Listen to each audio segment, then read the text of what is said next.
Welcome back to another episode of the Packs What She Said podcast. I'm one of your co-hosts, Maggie Loney, joined as always by Perry Goldstein. And this week, as has become customary during the draft season, we have a special guest joining us, Andrew Mertig of the Pack a Day podcast. Andrew, we already chatted a couple days ago, but I'm happy I get to talk to you another time this week. Well, it is truly an honor and a privilege to be back. I love that I get to talk a little bit of draft with y'all on the best named podcast in all of Packers podcasting. That's what she said. That's so kind. Wow. Maggie thought of it, so she gets all the credit.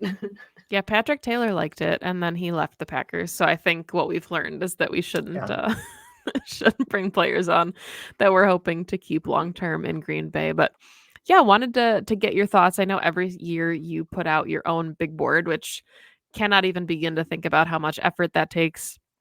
I go through like 20 or 30 prospects at each position, and that exhausts me. So I don't know how you quantify them and put them all into a ranking, but maybe to get started, if you want to kind of give us like an overview of some of your favorite prospects in general, for this year's draft, and then we can kind of take a deeper dive into some of the best fits for the Packers later on in the show. Yeah, for sure. I think there's a lot of ways to like sort of approach that topic. Like, who are my favorites? Well, there's the obvious ones at the top, right? For me, Joe Alt is overall player one. I liked him so much. I didn't think anybody would be able to exceed Marvin Harrison Jr., but I really liked Joe Alt to that point. And I've sort of floated the idea that, hey, maybe if the Packers are serious about drafting a tackle and Joe Alt slips far enough, maybe they'd be willing to like really go all in and trade up. They won't. But a boy can dream, right? I think, I like Terrion Arnold, the cornerback out of Alabama, more than most. He's my 6th overall player. I think he's really fun. I have Chop Robinson from Penn State as my 1st overall edge player, which is probably a little rare. There's some wide receivers that I'm probably higher on the consensus, like Troy Franklin from Oregon or Keon Coleman from Florida State. I think that, once you get into that late first round, I'm pretty close to consensus. There's probably a few players I'm a little bit lower on, but yeah, getting in the second round, there were some guys I thought that were going to be like sleepers for me, like players I liked a lot more than the consensus, but I've seen people really creeping in on my Marshawn Kneeland territory, the edge out of Western Michigan. I really thought I was going to be super high on him, and now all of a sudden he's getting second round buzz. There's a ton of players to really like in this draft.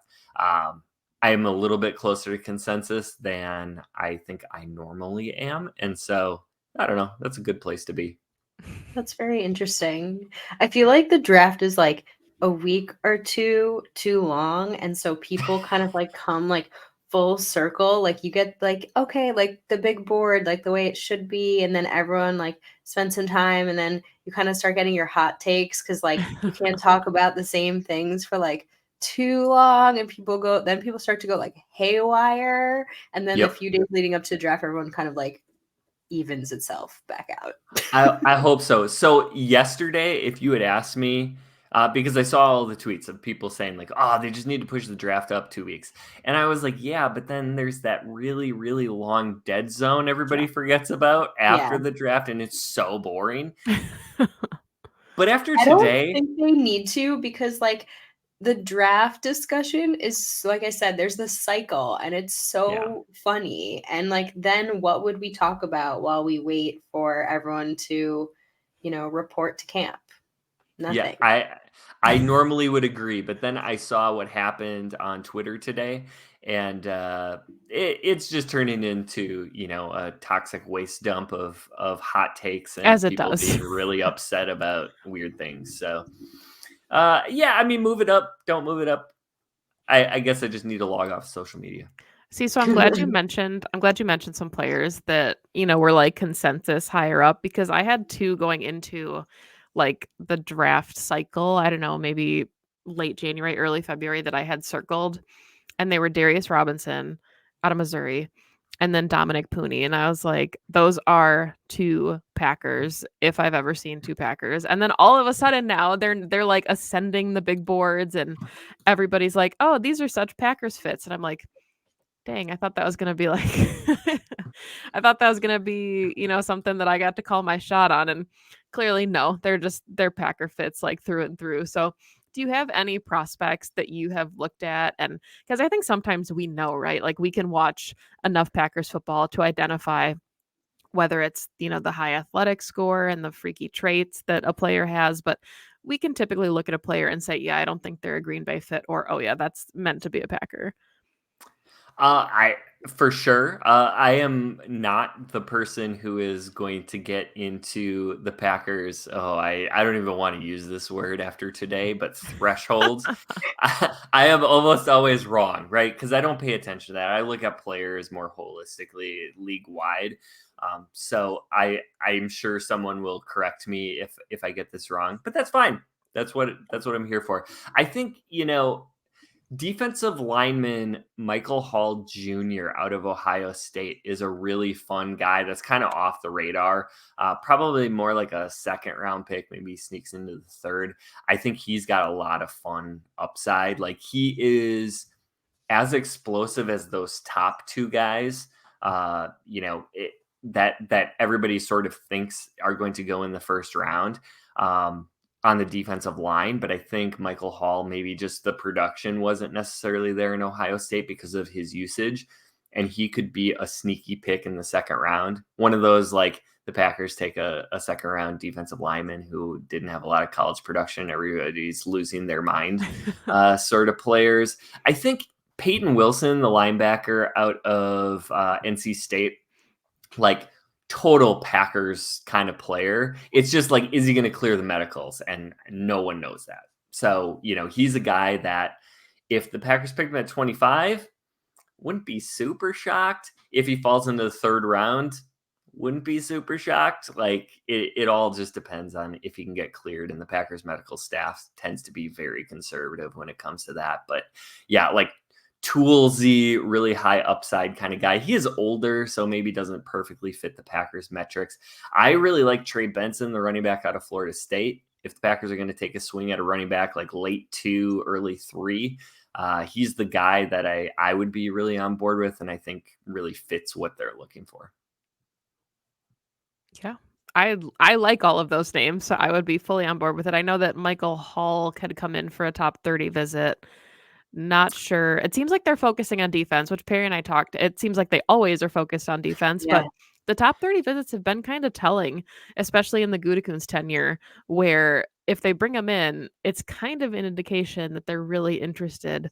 And so I don't know if any of those names are on your radar, but particularly, but quite a few names jumped out at me as like, oh, okay, so the Packers have a type again this year, and they're doing their due diligence at a certain number of positions. I think as far as the like 30 visits, where are we trying not to use the top term now? I don't know. I can't follow along, but I don't pay super close attention to that because the Packers use that as a smoke screen so frequently, at least for their top guys. I think that is a little bit more predictive when you get into day 3 in the UDFAs that they're sniffing around those players for some reason. So I don't have like the complete list because I don't normally like monitor that very closely, but were there any that really stuck out to you? They did in fact bring in Pooney, right?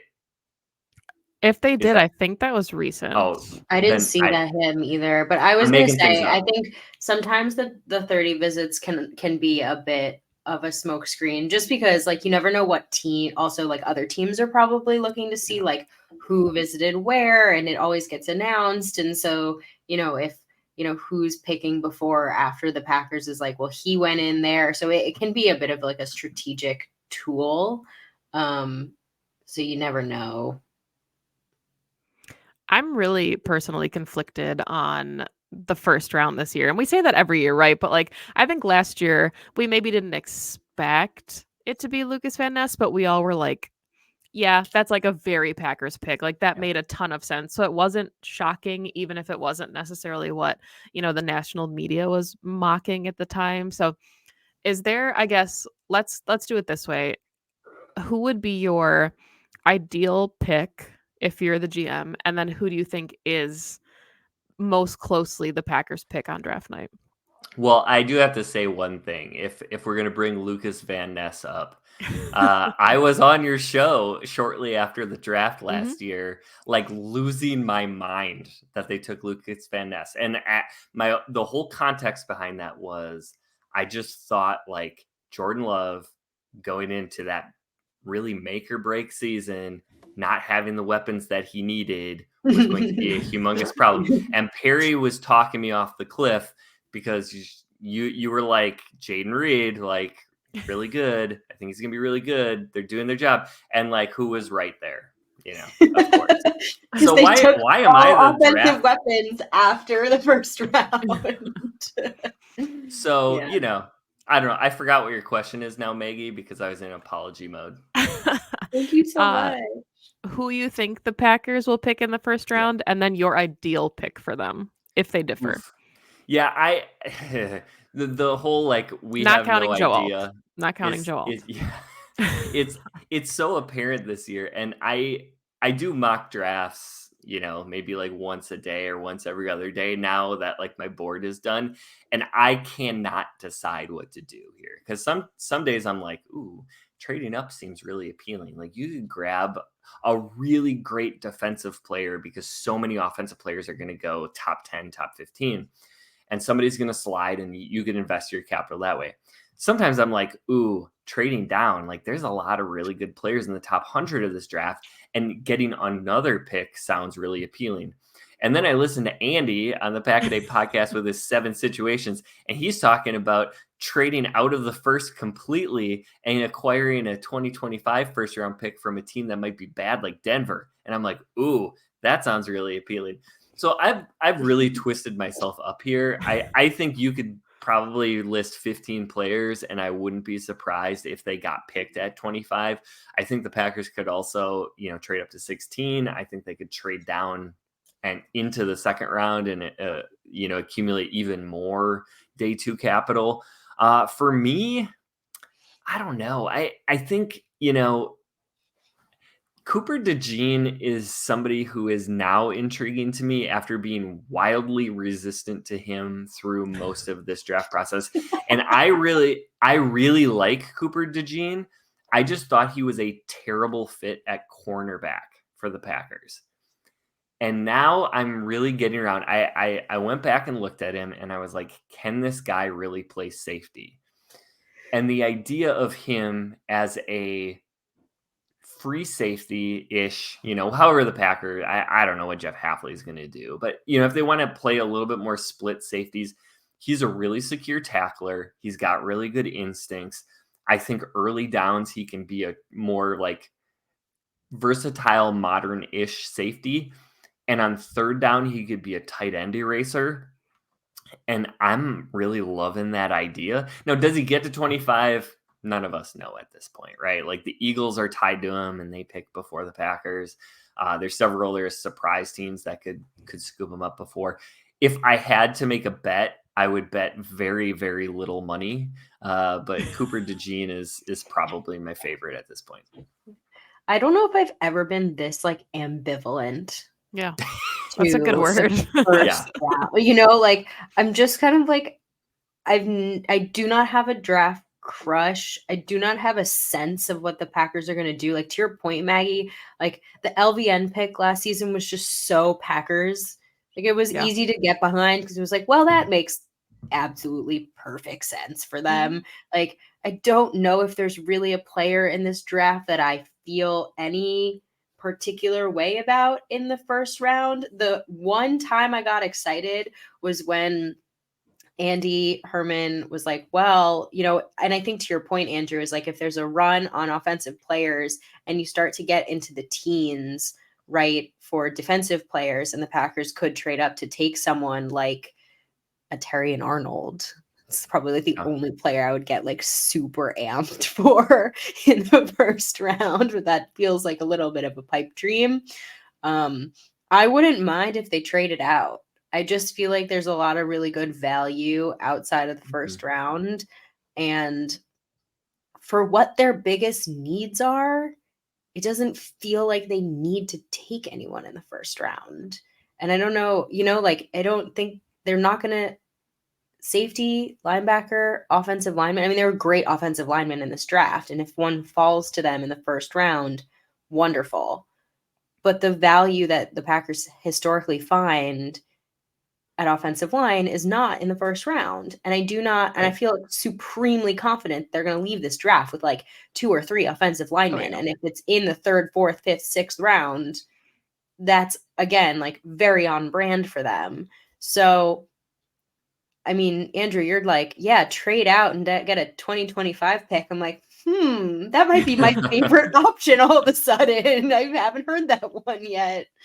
Well, and it's funny because I think every year, right, there's always the player that you're hoping the Packers don't pick. Cheesehead TV does a whole segment about it. They ask all their writers to select a do not pick option. And I always have a hard time with it because I tend to be a little more objective and like middle of the road than a lot of people. So like a lot of guys have strong feelings about who to take, right? And I'm like, I don't we'll see what happens. Like they make more money than me for a reason. Like they know what they're doing. But there's really I can't think of a prospect this year that I would like pound the table and say absolutely not. It normally takes me a while to come up with one for this Cheesehead TV segment, but for this particular year, I don't know, I might have to bow out. Like everything makes sense to me. Offensive line makes sense, corner makes sense. Even if they like a wide receiver falls, makes sense. Like there's not really a position where I'm like, "Oh no, they would never." They pretty much are wide open. Yeah. Yeah, and like Johnny Newton, the defensive lineman, Byron Murphy Yeah. the second, like one of those guys falls. Wouldn't really be that surprising to me that they're there and the Packers would be interested, even though defensive line not the biggest perceived need. Like Jared I Verse like falls. Byron Murphy a lot, actually. Yeah. Now that you say his name, he's probably like 1B on my list of I'd be like, oop, I'm excited. Yeah, and okay, yes, the Packers have all of these perceived needs, but inside pressure is something that you can't replicate in the NFL. And suddenly the Packers are running some horses out there. Mhm. And then they're collapsing the pocket, and that's allowing Rashawn Gary and Preston Smith and LVN to clean things up coming off the edge. Like that helps your secondary a lot. So if your second safety isn't as strong, that pass rush is going to make up for a lot of it. Yeah. I want to ask you about running back because I think, in my opinion, again, like obviously offensive line is the most important need for the Packers on the offensive side of the ball. That's like without a doubt a question. But and I say this every time anyone asks about it, I don't worry that they're going to address that need. I know that they're going to, right? To me, running back is more of that like sneaky need. And they obviously signed Josh Jacobs. That was like the big splash. It completely changed the look of that room. They're bringing back, quote unquote, AJ Dillon. That contract to me means it's actually not necessarily a loss to rock that AJ Dillon is on the team, right? But him and Josh Jacobs are slightly redundant in my mind. They're missing that like shifty speedster, that, Aaron Jones type running back. There's just like a clear hole in that room, but this is not a great class. So I know you named one, but like any other running backs in your mind on your board, and like I think this is a much like later round hole to fill, but like anyone that you would love to see them take to fill that role. There is a lot of talk that there may not be a running back selected before the end of the second round. Like the assumption is Dallas is going to take a running back at the end of the second round because they have like nobody on their roster. And running is such a big part of, McCarthy's scheme and Dallas's history. But outside of that, it's like who goes, right? And there's not really a consensus for who the top running back is. I have Trey Benson as mine, but like ask 6 different people, you might get 5 or 6 different answers. I think for the Packers, it really depends. You're right. A.J. Dillon not guaranteed a roster spot by his contract, but does Matt LaFleur feel differently? Because we know A.J. Dillon really secure in pass pro. Like he's not electric, but he's a solid running back. He's going to get what's blocked in front of him. He's going to be secure with the ball, which is something we probably have taken for granted in Green Bay since Ahman Green early career. And he's a reliable veteran player that's going to be super cheap. So maybe the Packers do view him as more of a lock than we do outside of the building, but it depends what they're looking for, right? Like you could get, I think Trey Benson, really electric, but maybe more well-rounded. I am not very high on Jalen Wright. I am probably the lowest person you will find on Jalen Wright from Tennessee, but he is electric. And so if they believe like we're going to be facing light boxes, and you're not going to have to make too many decisions because vision is my big question mark with him, maybe they really like him. Isaac Garendo, who was at Wisconsin, then Louisville, he is a like Raz freak. And so like not a lot of college production, but maybe, you're seeing a guy who can be a better pro than he was a college player. There's a lot of people that really like Marshawn Lloyd from USC. Blake Corum is like Blake Borum. He's not really like great at anything, but he just gets a lot of rushing yards. And yeah, his offensive line was phenomenal in college, but sometimes those guys are really good in the pros. You don't have to be great at any, like Aaron Jones. I never thought he was like particularly great at anything. Maybe vision, maybe quickness in the hole. You could say he has elite traits, but like nothing that like pops to the casual fan. And Blake Corum, kind of the same thing, right? Yeah. Although the Chargers are probably going to draft him, right? Jim Harbaugh, probably, but like Blake is just like literally just solid at everything. Like he just like gets the job done. Yeah, and he's like those Adrian Amos of running backs. Good pull. Yeah. And like if the Packers want to get really, really redundant and add a third guy who's exactly the same as what they have, Braylon Allen is out there. We talked about this. Yeah. Jonathan Brooks is probably the best player in this class, but he won't be available till mid-season maybe. And so like maybe the Packers are like, we can make it to mid-season and then we're going to have this guy coming in really, really fresh. I like Dylan Lobb. I think that's how you pronounce his last name, out in New Hampshire. Kind of a fun, like open space, really good receiver kind of back. Will Shipley out of Clemson. I'm higher on him than just about anybody. To me, he's like an elite pass catching back, really fast.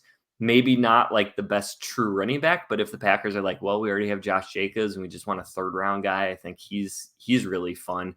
Most people like Audric Estime. I don't know how you say the Notre Dame running back's last name, but a lot of people really like him. So like there's going to be a bunch of players from that late second round till probably mid to late fourth round that are going to go from the running backs. And it's sort of just like pick your flavor. I kind of just like feel like the Packers should get like a fun speedster.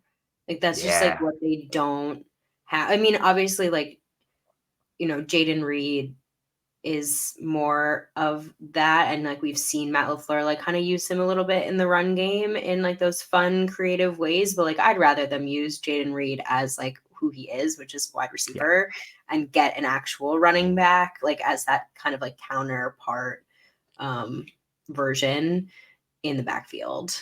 So his overall grade on my scale is not very good, because his athletic testing was truly atrocious. But one of the most fun players in this class to me is Bucky Irving out of Oregon. His tape shows like an electric guy and his testing didn't at all. So I guess what it comes down to is, does the team say, oh, maybe something was going on there, or maybe he just has football speed? If you don't think he's tricking you and you can get Bucky Irvin in the fourth or fifth round, I think he could be an incredible steal. Yeah, that's like flyer territory too, where the Packers stop caring so much about Ras. Yeah. Also, Bucky Irvin is like if you rolled up a creative character on Madden. So it's a very strong football name. I think there's a lot of Yeah. upside there. But Andrew, talk to me about Tyrone Tracy because I I don't know. I think he'd be so fun. It's not often you get a wide receiver that played 4 whole years collegiately and then all of a sudden decides to transfer to running back for a year. So if Perry's talking about like some niche, like weird flyer that can do all these random things in the Matt LaFleur offense as a gadget, I love him, but I also think that he's, kind of an anomaly when it comes to the position since he only has 1 true year actually playing running back. Yeah, so my notes on him are less than enticing, so Fair. I'll talk through this. So, like, to me, he was kind of the polar opposite of Bucky Irving in that I didn't think he looked super explosive on tape, and then he tested out of his mind. So, like, there's something missing there. Was he just maybe a little hesitant as a running back because he didn't really play running back very much, right? Like he's learning this position on the fly at like the highest level possible in college.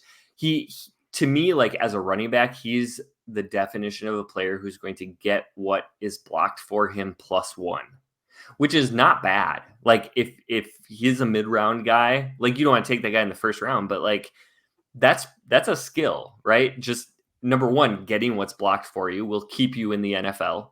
And if you can get what's blocked for you +1, then you're probably going to be a serviceable backup. Worst case, a third string guy. His wide receiver experience, I think, didn't show as much on tape as I would have liked because he was running back routes. And that's tricky, right? Like I think he's the kind of guy where he'll just continue to grow. There's a lot in front of him. That athletic testing made me more confident in what Tyrone Tracy can be. And I think like if you have a creative offensive play caller who can, motion him out, see if you can get him lined up with a slow linebacker and then just abuse that. Or, if you're going to get the defense with light boxes, he's a guy that you're pretty confident that can get you some yards. And I do like the wide receiver background in terms of a special teams player, because we know running back 3 is going to have to play special teams. Wide receivers typically a little bit more experienced in doing the things that you need to do in order to be a gunner, or, I don't even know what kick coverage looks like anymore, but to do those kind of things. I think that the Jonathan Brooks addition would make so much sense, like too much sense, but he was probably my favorite running back prospect from this draft. And just thinking about someone who like sat behind Bijan Robinson, sat behind Roschon Johnson, met with the Packers, but tore his ACL. So, he's not going to start right away. Like, I think the Packers have that luxury of there's really nowhere outside of potentially safety that they need someone to come in and be a day one starter. And maybe they love Anthony Johnson Jr. Like we don't know what some of those rooms look like. So to be afforded the luxury that, hey, if they don't take an offensive lineman until day 3, they love Rasheed Walker in the building. They love Zach Tom. And I think that's where things get really interesting too, right? If they think Zach Tom is a Hall of Fame center and then all of a sudden right tackle becomes a need. I mean, I'm just saying it depends because we look at players on the interior like a Graham Barton or a Powers Johnson who plays center, and then all of a sudden you're like, hey, maybe center's not the need we thought it was because now all of a sudden they're desperate for a right tackle. So I don't know. I feel so strongly about this take. Like I feel Andrew, I want your opinion as well. Because I do, to your point, Maggie, think it does impact the draft actually a lot. But like my opinion is like when you have a player who is playing extraordinarily well, Pro Bowl level well at an important position that is tackle, you do not move him unless you have someone who is that good or better. Like you just don't. So I think like you continue, tackle to me is more important than interior. You can always move people inwards. I feel like it's a lot harder to move people outwards. So you continue, like the Packers always do, to draft tackles and you can develop them into interior linemen. But I do not want to see the Packers take a center or interior lineman early in the draft. I think that is a absolute waste, when if they needed to, they could move someone like a Zach Tom inwards, but they should not be replacing him with someone unless they have someone just as good, and if not better. Yeah, I agree with almost everything you said. The only thing is, I do think center is like a sneaky undervalued position in the NFL. And it's weird because we measure some of that as like the top centers in the league are so poorly compensated compared to guards and tackles. And that's true. It's fewer of them. So I think that does play a role. And there's some sort of artificial deflating of their salaries. But I'm totally on board with like Zach Tom is a really, really good right tackle. Could be on the precipice of being a great right tackle. The whole idea that like he's automatically going to be a Hall of Fame center if you move him there, even if he has that ability, I've never seen him take a snap in a live game. I mean, maybe he has and I'm just missing it, but like that is just because you snapped in college doesn't mean you can do it in the pros. Like suddenly you have the Kenny Clarks of the world lined up directly across from you. And like, that makes life very, very different. So yeah, I would much prefer that they keep him at right tackle. A good to great right tackle is worth their weight in gold. And I would, appreciate them not messing with that too much. Hey, that's when my stock went up for Sean Ryan, is when he came in during the Rams game and was like, "Hey, Aaron Donald." And it was like, "Okay, yeah, you're going to be good at this." Like, great, not worried anymore. But I think this is really interesting that it seems like the Packers and fans always want to toy with a good thing. And Yes. the example that I'm thinking of is very recent, and it's Elton Jenkins. It was, can he be their left tackle? Can he play right tackle? Like, he did well, out of necessity, but then they were like, "Oh, you move him to a guard and he's probably on, like, let him be where he's comfortable and he's going to get you Pro Bowls and all pros." And I think that's just really funny, is now Elton Jenkins has solidified his spot at left guard, and there's no more like, should we move him around? He's locked in. And now it's like, what about Zach Tom? Should we move Zach Tom now? And it's like, let's If it ain't that's broke, 5. don't fix That's it. Like 5. it's an original like adage for a reason. And I feel like the line is like, there's two positions right now in my mind that are like 100% solidified out of the 5 with no questions. And it's, to your point, Maggie, left guard and right tackle. Like, we just watched Zach Tom have like a phenomenal season. And it's like, why tinker with that when the other, if the other, I don't know, if the only questions right now was center, right? If like center was just a big fat question mark, the other 4 were like, maybe we have another option at right tackle. So maybe we just make a little move over. Everything else is solid. That's only one variable to change. Let's try it out. But that's not the case here. There are too many open variables at the moment to make that move and then have any like chance of understanding if it's like going to work out or not, because there's just too many other moving parts at the moment. I think like solidify the other obvious issues. And then if you want to try Zach Tom and center, like, because like everything's like beautiful and perfect and you think he can be even better there, like, sure. But like the other open variables like need to be solid first. Yeah, I don't totally understand the perceived need at left tackle either. Like, for Rasheed Walker, was he dominant at left tackle? No. But he was also a second-year player who was a 7th rounder getting his first experience, and he was rotating in most of the season. That's the big And thing. towards the end of the year, he looked, to me, really solid. And that kind of promise going forward, I think, is something you can stick with. Yes, they need depth at tackle, but we don't know how the Packers feel about Luke Tenuta, or I'm forgetting Caleb Jones. Caleb Jones. Yeah, the giant guy. We don't know how they feel about them. Maybe they're like, yeah, we think they can be pretty solid backup and play in a pinch. And so maybe tackle isn't that big of a need. I think that's always something you look at. And if somebody falls in your lap, great. But like, do they need to go hunting for offensive tackle? I don't necessarily think so. It's hard when your bar is David Bakhtiari also. Right. I think like that's like you're being a little bit set up to fail in the eyes of the public when the bar is very, very high. Like your shoes that you're filling are pretty large. But I think the Packers are still going to take a tackle. To your point, is that because they always just happen to take tackles in the draft, and then they're like, "You played tackle in college. Now we're just going to figure out where you fit on the line." That's like kind of their blueprint. Yeah, for sure. And the big thing for me is like, okay, so center and right guard can't both be below average because you can't have weak spots next to each other on the line. That's a big thing. Nobody has 5 all pros. So like maybe they think Josh Myers is going to turn a corner this year. Sometimes for centers it turns on a little bit later than other positions. Maybe Sean Ryan is that guy. Or maybe they just think that both of them are kind of like solid average, maybe even backup quality, and they're going to go get somebody. But I agree with you. I don't think it has to be in the first round. Maybe they love Graham Barton, but I don't think so. I just don't see interior offensive line early. Yeah, especially in the first round. It feels a little rich. And now the Packers will probably surprise us and do that. But that's definitely one of those positions where we've seen them hit so many times that to invest a first rounder, they have to feel really confident in who they're picking.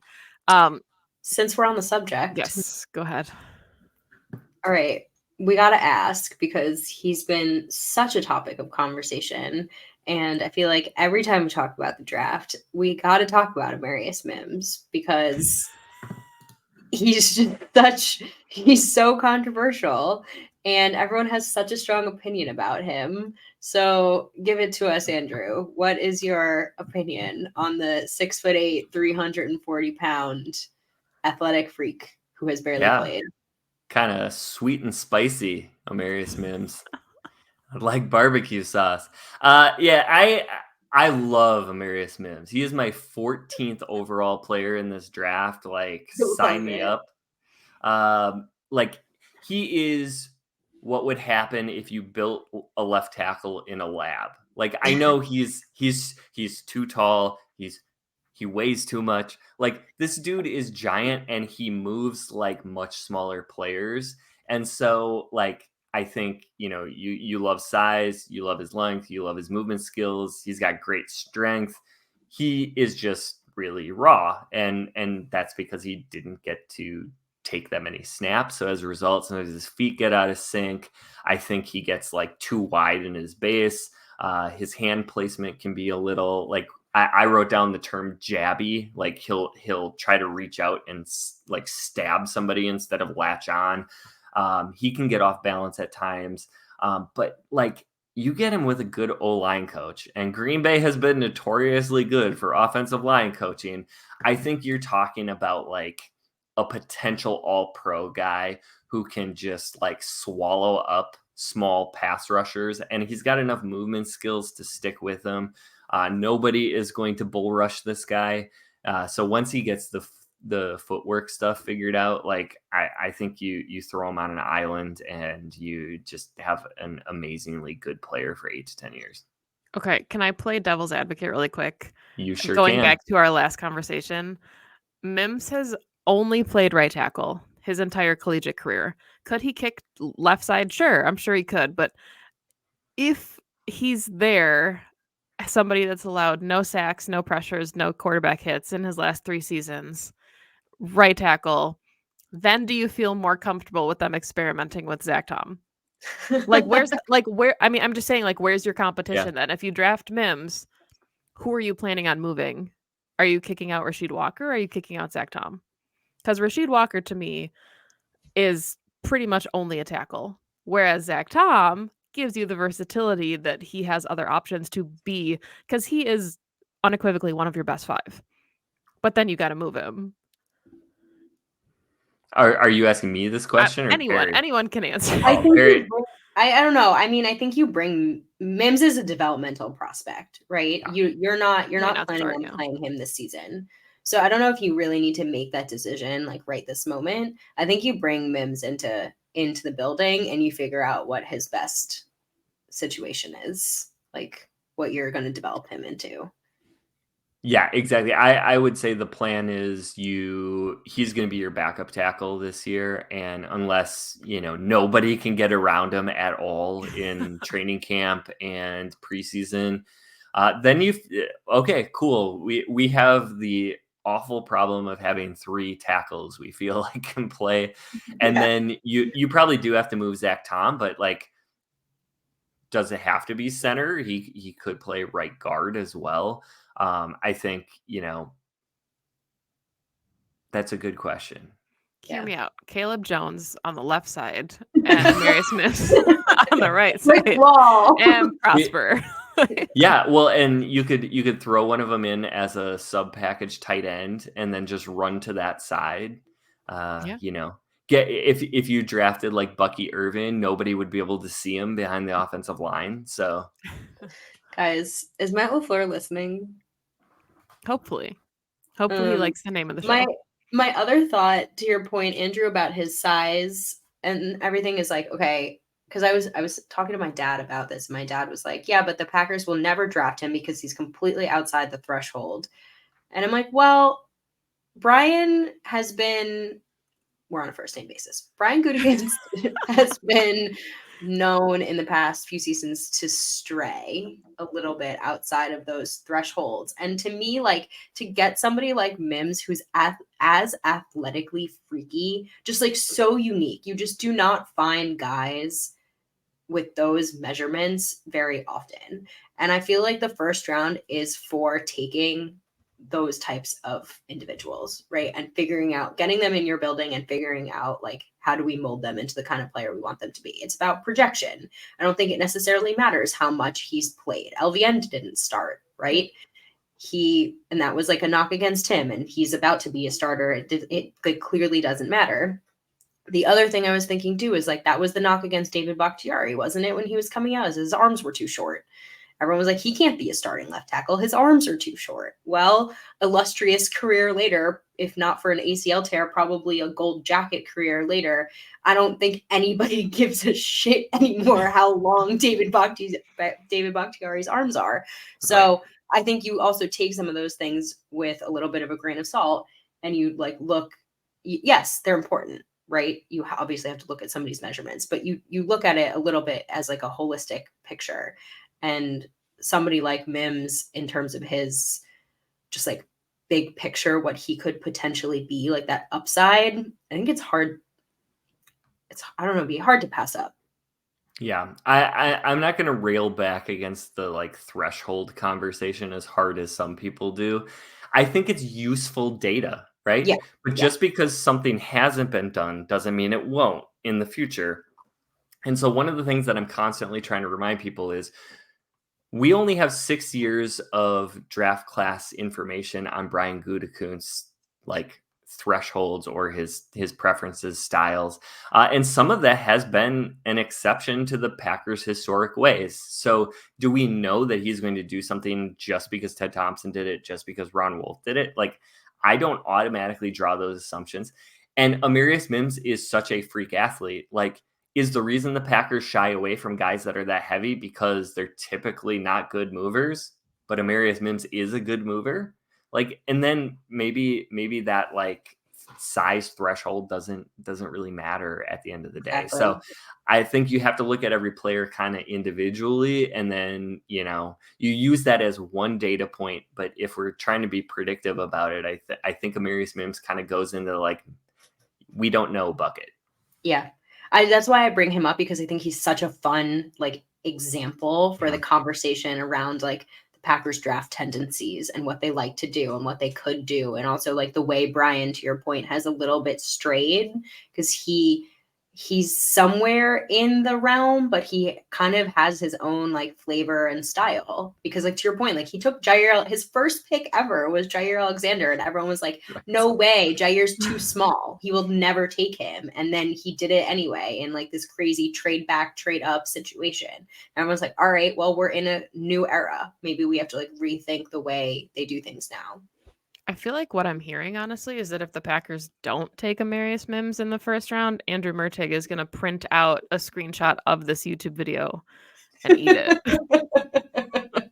I might do that anyways. Barbecue sauce. Dealer's choice. Okay. Before we wrap the show, I just want to give you the opportunity to call your shot, because every year Perry and I try to pick like a day 3 prospect that we like for the Packers, that we think like under the radar could be the person. And I don't think it's a secret who mine is this year. I was overjoyed when he came in for a top 30 visit, but Kit Oladapo is mine. So please go ahead and give us your, I don't know, whether it's a sneaky draft crush or just a good fit for the Packers. Who's a day 3 guy you've got your eye on for Green Bay? I have almost no idea. It's so funny because I have done like very little preparation for something like this. But I'm gonna give you one. This is a super deep cut. Okay. Safety Trey Taylor out of Air Force. Okay. He is a 9. Yeah, exactly. He has a 9.71 RAS. He's somebody that like I liked. Like his film grade's not like crazy good, but I really liked him as a potential developmental guy. He's 22 and a half, which sometimes you have to watch the ages of players that are coming out of the military academies. So he's relatively young. Obviously, usually the military academies come with some really nice intangibles as well. Some leadership qualities, and I thought he tested incredibly well. I think he looks the part on tape. Packers need depth at safety. This is a guy I think could be really awesome on special teams right away, and then maybe he develops into a guy who can fit into that rotation in the secondary. I love it. Perry, do you have one? Don't even. All right. Well, Andrew, thank you so much for coming on the show. I feel like we could have talked about the draft for a very long time, but lucky for me, I get to talk to you all of next Friday on day 2 of the Pack-A-Day live show. I don't know why Andy trusted me to lead that whole endeavor, but I'll be there. You'll be there. What could possibly go wrong on day 2 of the draft? But plug anything else you're doing. Twitter handle is on the screen for those that are watching on YouTube, but where can we find you and harass you about all of your draft takes? Yeah, we're on the Wednesday Pack-A-Day podcast, ? I don't know. We switched days so many times for now. I can't even remember, but that's pretty much it. If you want to find me on Twitter, I'm always happy to engage with people that are nice, and I'm really looking forward to. Last year, I ditched Maggie and Kyle on draft night because we closed on our house, and there was a little bit of an emergency that I had to take care of. And so the draft season was very chaotic and hectic for me. So this year, I'm just so looking forward to actually being around and being able to watch and really like hanging out with folks on the Pack-A-Day live stream. Yeah, that'll be a ton of fun. Thank you, as always, for listening to the show. You can find us on Twitter at PWSS Podcast. You can find Perry on Twitter at Perry_Goldstein. You can find me on Twitter at Maggie J. Loney. Thank you to everyone that likes and subscribes to the show on YouTube. And if you're listening in the audio platform, we appreciate that as well. We'll be back next week with one of my favorite shows all season, is when we do our full 7-round mock draft, compare them, see if we get any picks right. Normally we don't, but that's what makes it fun. So thank you, as always, for listening to the show. And go Pack Go. Go Pack Go. Go Pack Go.